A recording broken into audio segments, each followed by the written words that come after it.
This is the Russian kettlebell swing. In order to perform this exercise, I want you to remember two specific things.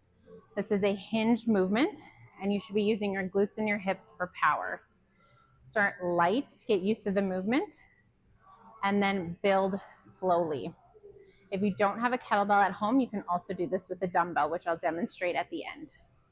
Now, in order to perform a Russian kettlebell swing, what I want you to start with is the kettlebell out in front of you.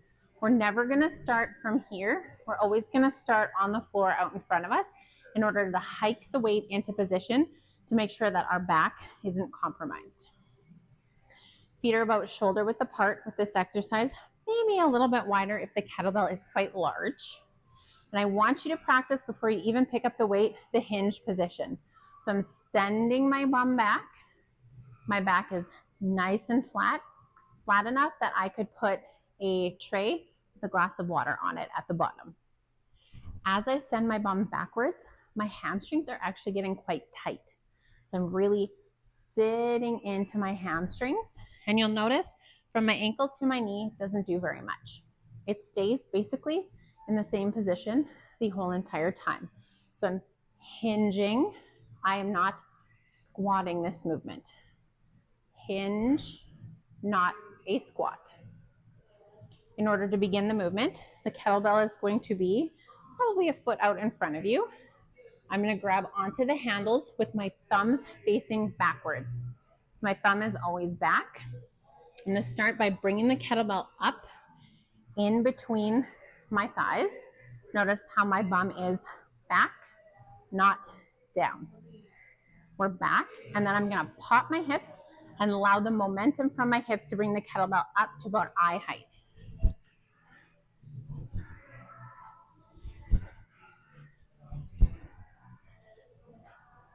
Your arms are just like straps in this movement. They don't do anything other than help control the kettlebell up and down. In order to complete a Russian kettlebell swing, the kettlebell should end up at about the same height as your eyes. Small bend in your elbow just to protect it. And then pop your hips. Pop. As I pop, I squeeze my bum to help protect my lower back. So I'm sitting into my hamstrings, hiking the kettlebell up between my thighs.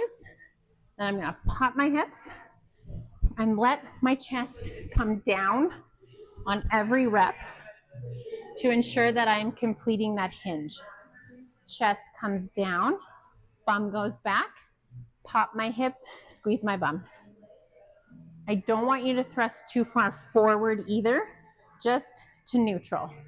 Squeeze my bum, pop to neutral. So neutral means my shoulder, the outside of my hip, and my ankle are a straight line. If we come forward too far, we're going to be taxing our lower back, and we don't want that.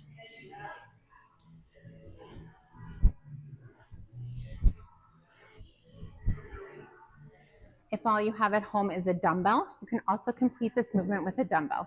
You're going to start with it on its side, about an inch out in front of you, just like the kettlebell. You are going to scoop up the dumbbell like so.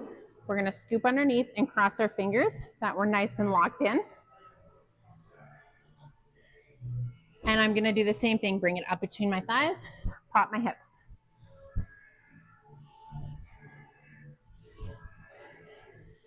Please keep your toes connected to the floor at all times. No leaning back on your heels. Toes are always connected for good stability.